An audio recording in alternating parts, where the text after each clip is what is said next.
وأنوارهم وعلومهم وبركاتهم في الدين والدنيا والآخرة بسر الفاتحة. أعوذ بالله من الشيطان الرجيم. بسم الله الرحمن الرحيم. الحمد لله رب العالمين الرحمن الرحيم مالك يوم الدين إياك نعبد وإياك نستعين اهدنا الصراط المستقيم صراط الذين أنعمت عليهم غير المغضوب عليهم ولا الضالين آمين.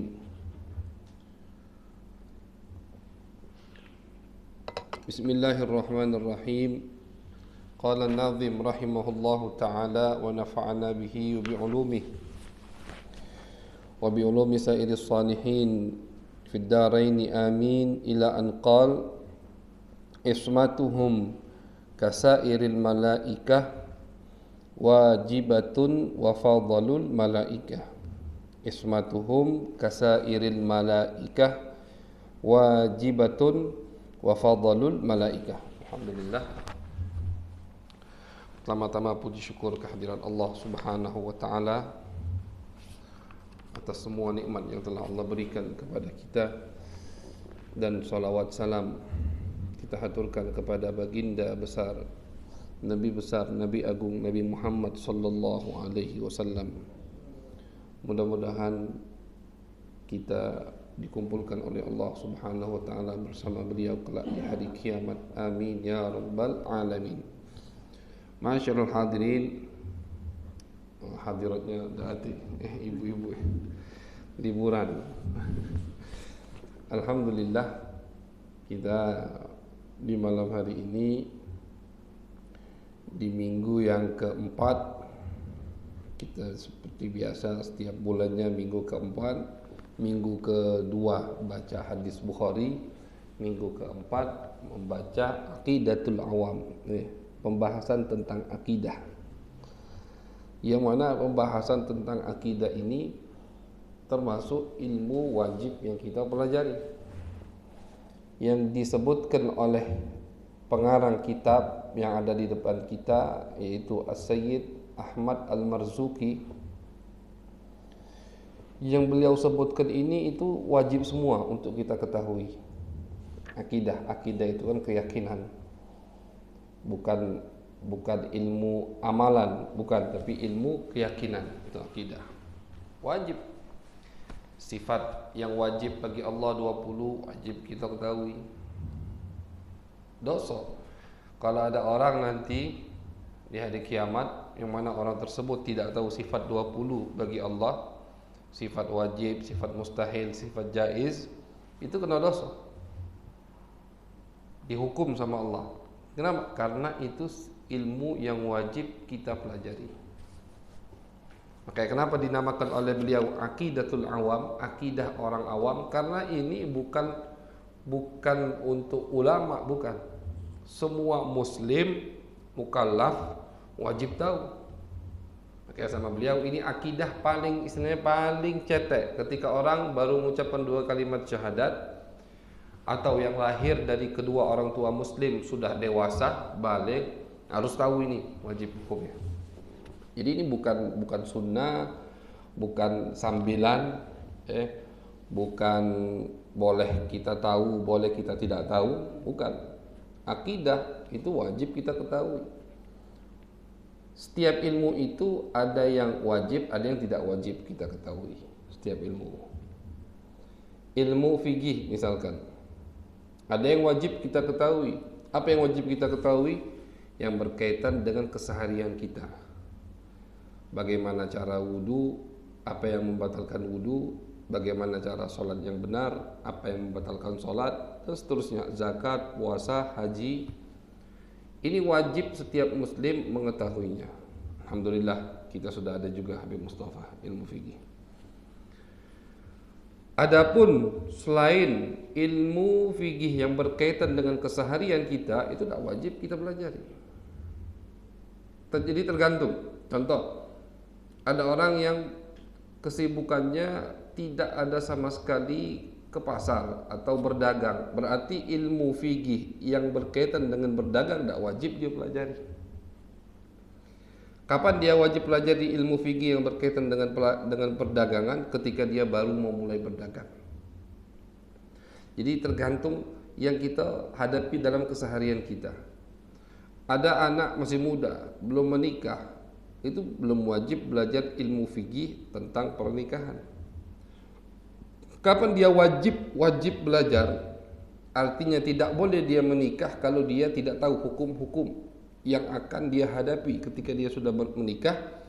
Ketika dia mau menikah, baru wajib dia belajar tentang nikah. Jadi itu, ilmu fikih pun ada yang wajib dipelajari, ada yang tidak wajib. Ilmu akidah juga begitu. Akidah yang dasar atau disebut di sini oleh pengarangnya akidah awam, itu wajib kita ketahui semua muslim. Setiap yang mengaku dirinya muslim mukmin harus tahu, karena ini pondasi-pondasi keimanan kita kepada Allah Subhanahu wa taala.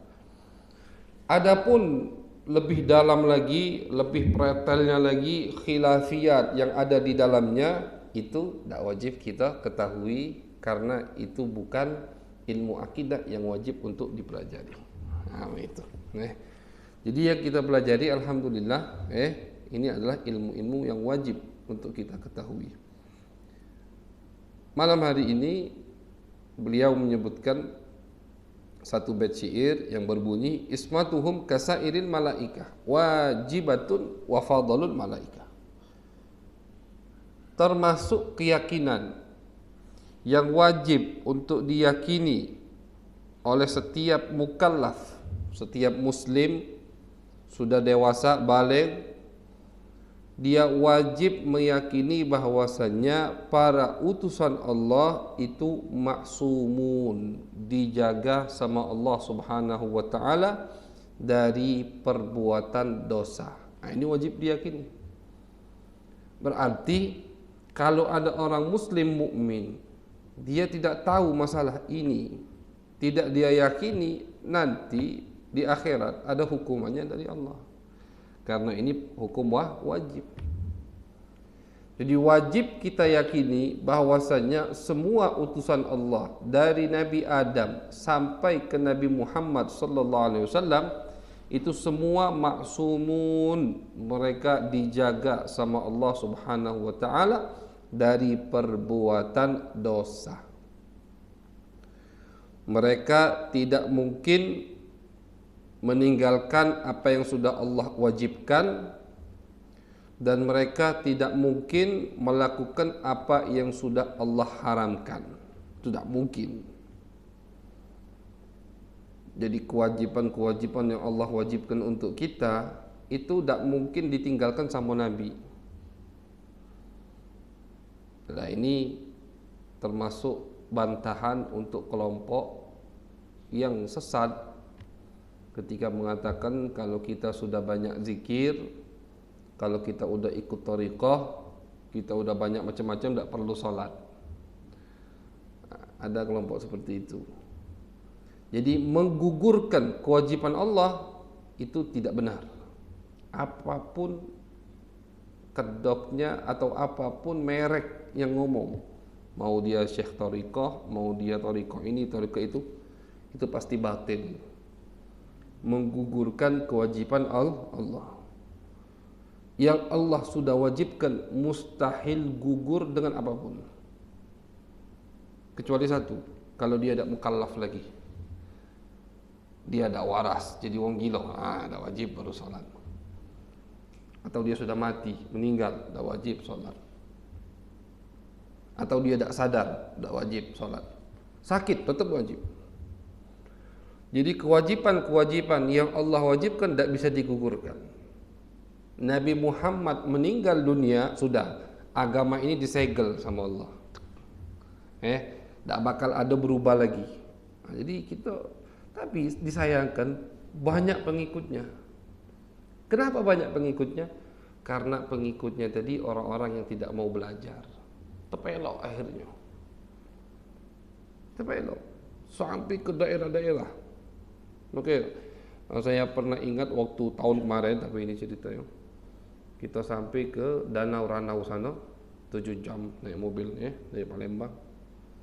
Sampai di sana, warga sana atau ustadz sana mengeluhkan masalah itu.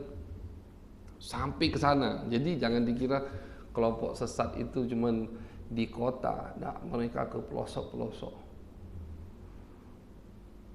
Ngadukan masalah sampai ke kami, Bib, kata dia, kelompok yang ngomong sholat itu tidak wajib. Kalau kita sudah bisa hudur, kalau kita sudah bisa seakan-akan di hadapan Allah, udah tidak wajib lagi sholat. Lemaknya kalau macam itu.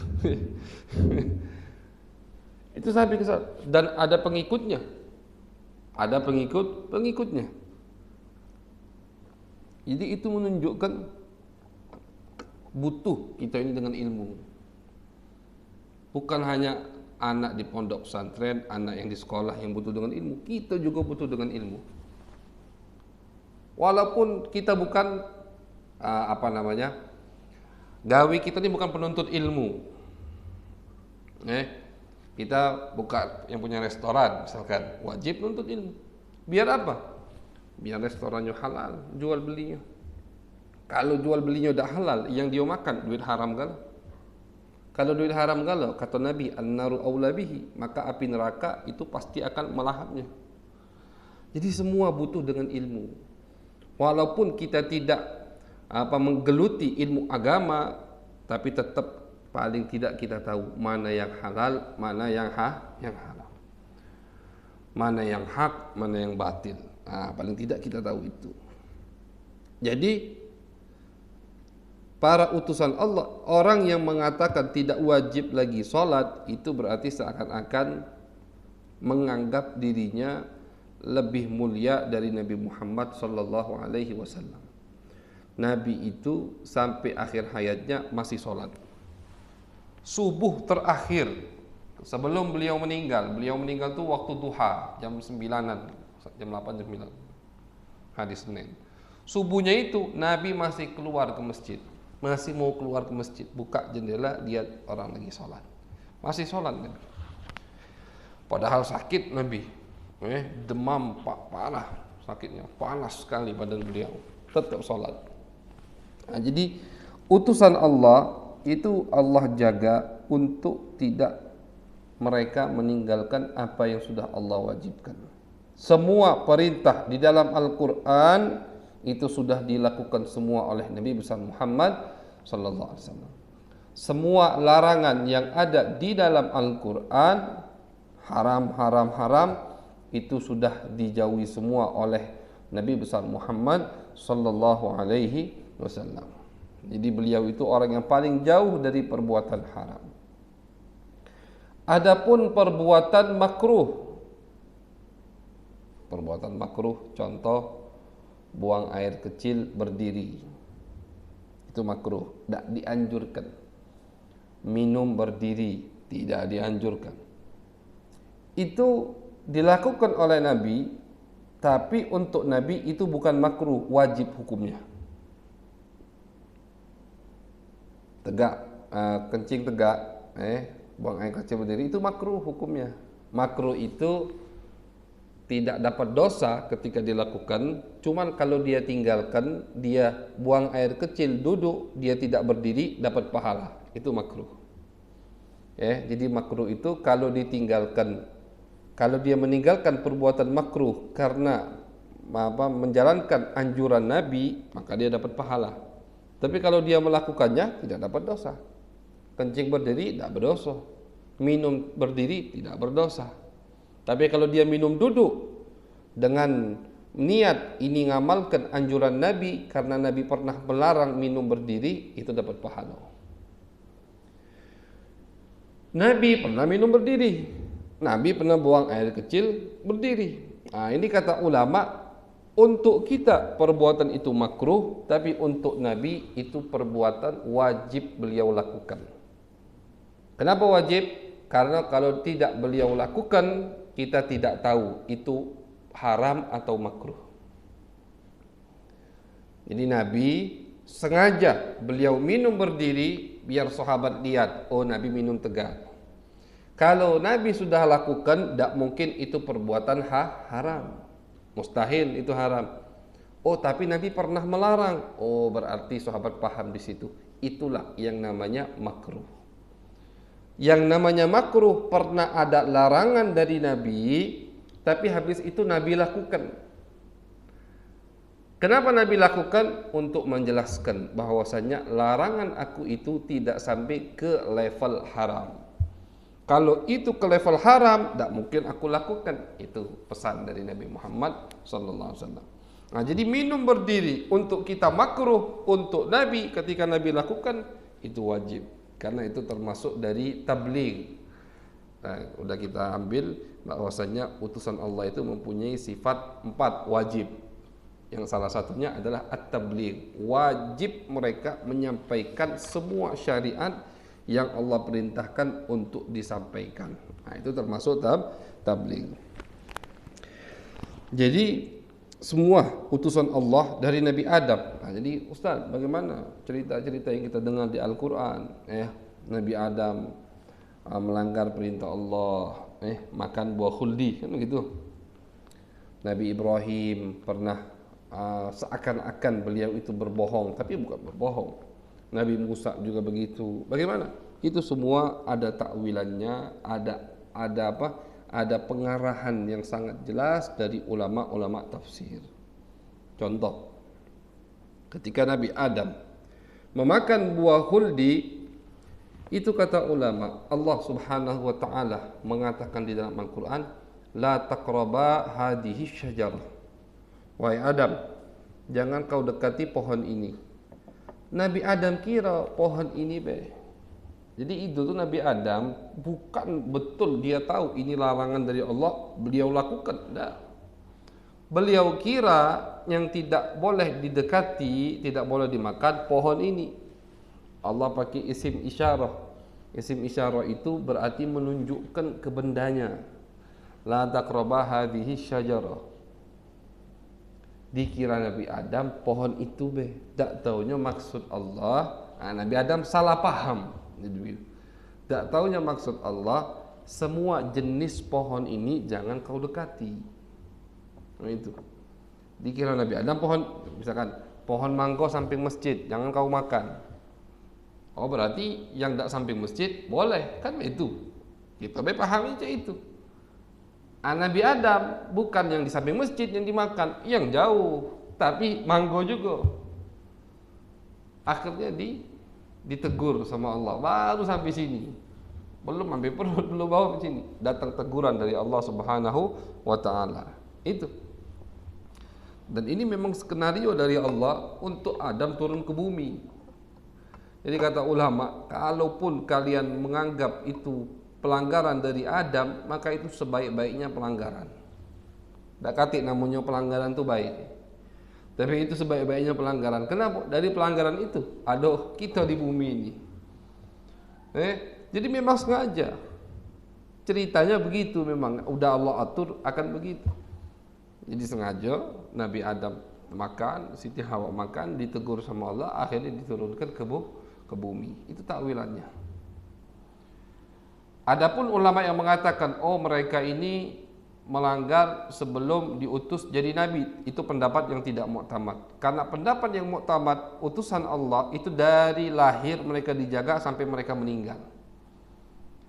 Nabi Adam sampai Nabi Muhammad dari lahir, walaupun mereka belum diutus sama Allah. Nabi Muhammad diutus sama Allah umur 40 tahun, tapi dari kecil sampai beliau umur 40 tahun itu sudah dijaga oleh Allah.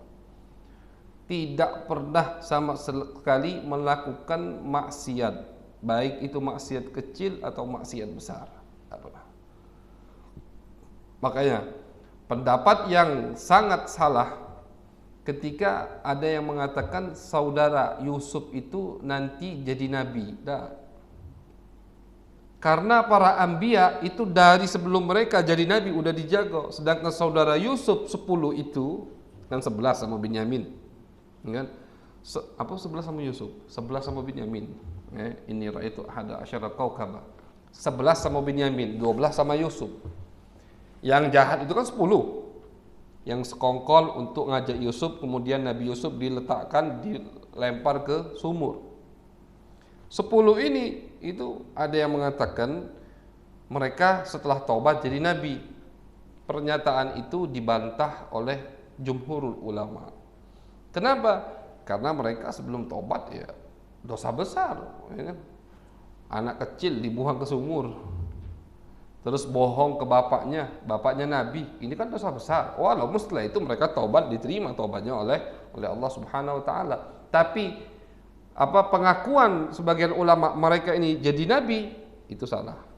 Karena nabi dari kecil sampai diutus, dari diutus sampai meninggal itu semua dijaga sama Allah Subhanahu wa taala. Tidak mungkin melakukan maksiat, tidak mungkin melakukan keteledoran yang bisa merusak harga diri atau moral orang tersebut. Itu dijaga, itu wajib kita yakini. Ismatuhum kasairil malaikah. Jadi wajib kita yakini bahwasannya para nabi itu dijaga sama Allah Subhanahu wa taala. Jadi kalau ada cerita begini, ada cerita begitu, kita dengar cerita ini tidak pantas untuk nabi, sudah yakini itu cerita bohong.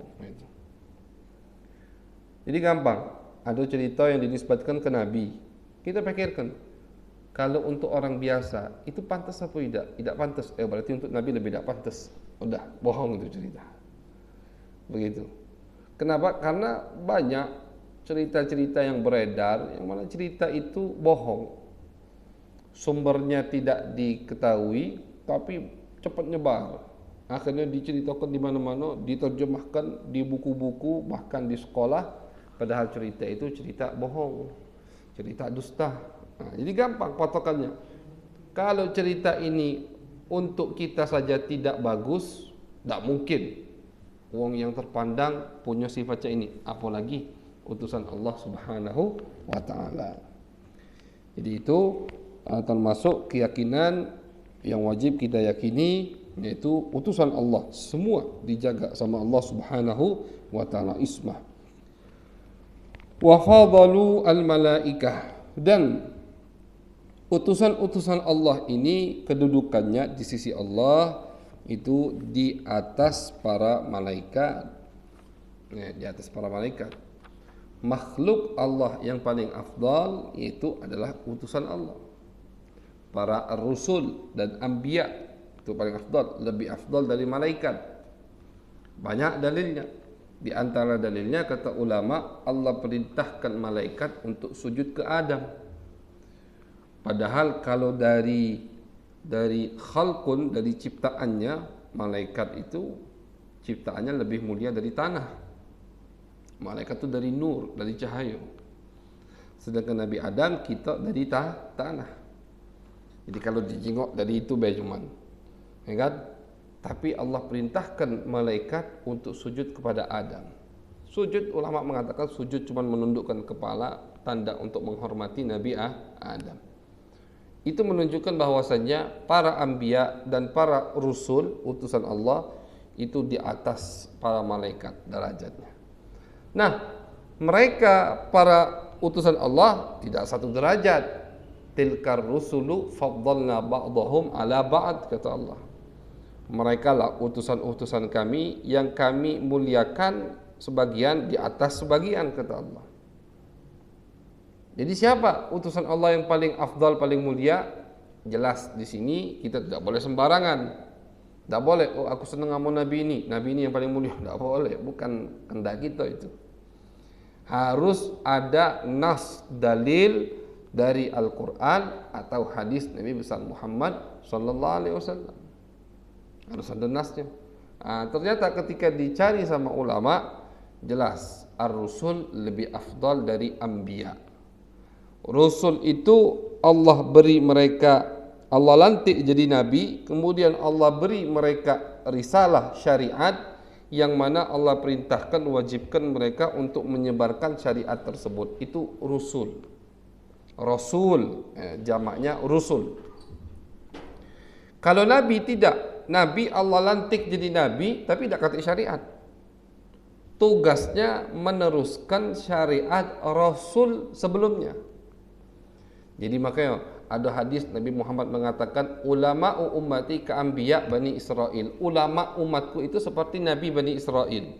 Bukan derajatnya, tapi modelnya, sistemnya. Ulama yang meneruskan Nabi siapa? Yang meneruskan Nabi ulama, sahabat, tabi'in, terus. Ini kan yang meneruskan dakwah Nabi. Nah, dulu ketika zaman Nabi Musa, siapa yang meneruskan dakwah Nabi Musa? Nabi setelah Nabi Musa, Yusha bin Nun. Yusha bin Nun itu murid Nabi Musa. Ketika Nabi Musa meninggal dan Sayyidina Harun udah meninggal duluan, Allah lantik Yusha bin Nun menjadi nabi, dak kati ajaran baru, dak kati kitab. Apa tugasnya? Meneruskan ajaran Musa, meneruskan kitab suci Taurat. Nah, jadi makanya Nabi Muhammad katakan, ulama umatku seperti Nabi Bani Israel. Tugasnya menyambung risalah, menyambung dakwah Rasul sebelumnya. Itu. Berapa jumlah Rasul? Jumlah Rasul yang sudah disebutkan dalam Al-Quran, yang kita sudah baca juga, 25 Nabi, 25 Rasul. Itu wajib kita ketahui. Tapi bukan itu semuanya. Allah Subhanahu Wa Taala mengatakan, sebagian Rasul ada yang kami ceritakan, sebagian lagi tidak kami ceritakan. Kalau Rasul saja tak tahu berapa jumlahnya, apalagi Nabi. Para anbiya itu ratusan bahkan ribuan jumlahnya, banyak. Begitu ya. Nah, jadi makhluk Allah yang paling afdal pertama adalah Ar-Rasul, utusan-utusan Allah. Baru di bawahnya anbiya, nabi-nabi Allah Subhanahu Wa Taala. Rasul ini tak satu derajat. Rasul ini ada namanya ulul azmi. Ulul azmi. Ulul azmi ini 5 rasul tingkat atas. Ulul azmi sebutkan di dalam Al-Quran, fasbir kama sabara ulul azmi minar rusul. Allah sebutkan. Siapa ulul azmi ini? Yang pertama adalah Nabi kita, Nabi Muhammad sallallahu alaihi wasallam. Yang kedua Sayyiduna Ibrahim. Kemudian Sayyiduna Musa. Yang keempat Sayyiduna Isa. Yang kelima Sayyiduna Nuh alaihi mussalatu wassalam. Muhammad, Musa, Ibrahim, Musa, Isa, Nuh. Jadi dia tertibnya bukan tertib waktu, bukan. Karena kalau yang lebih tua Nabi Nuh di sini, baru Ibrahim, baru Musa, Isa, baru Nabi Muhammad. Tidak, tertibnya bukan atas siapa dulu yang keluar, bukan. Tertibnya dari Allah. Pertama Nabi Muhammad, kedua Nabi Ibrahim, ketiga Nabi Musa, keempat Nabi Isa, terakhir Nabi Nuh. Ini dinamakan ulul azmi.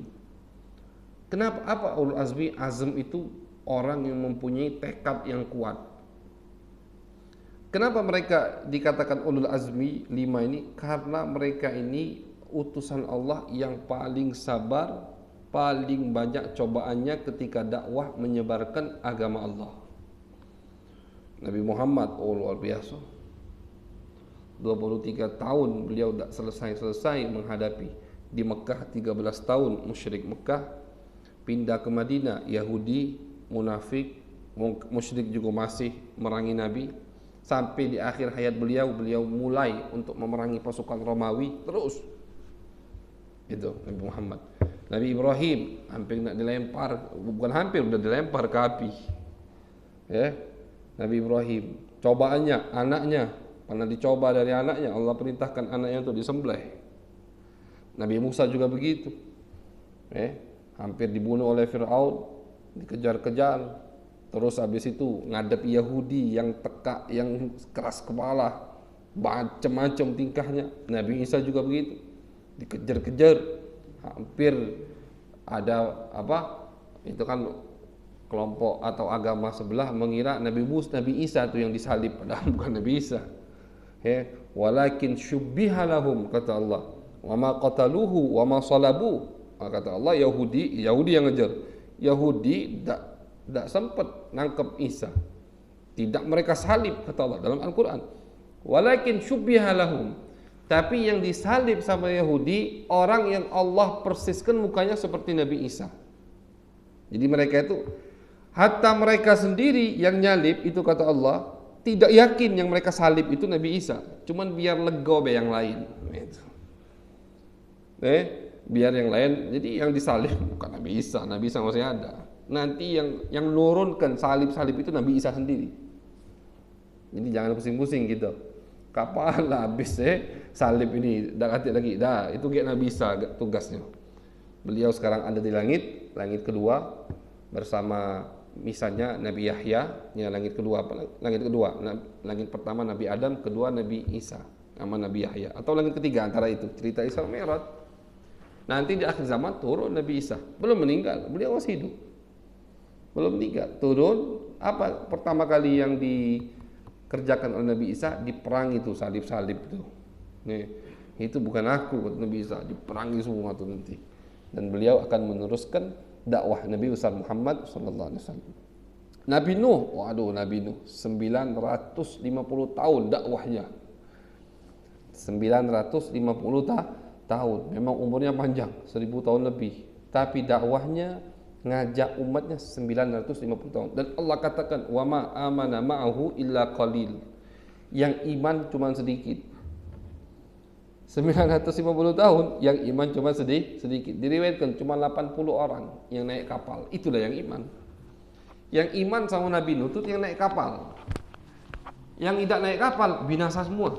Sedunia itu termasuk azab. Makanya kenapa Nabi Nuh dikatakan Nabi Adam kedua? Adam kedua atau bapak manusia kedua. Bapak manusia pertama Nabi Adam. Bapak manusia kedua Nabi Nuh. Karena Nabi Nuh itu ketika turun dari kapal seperti Nabi Adam turun ke bumi.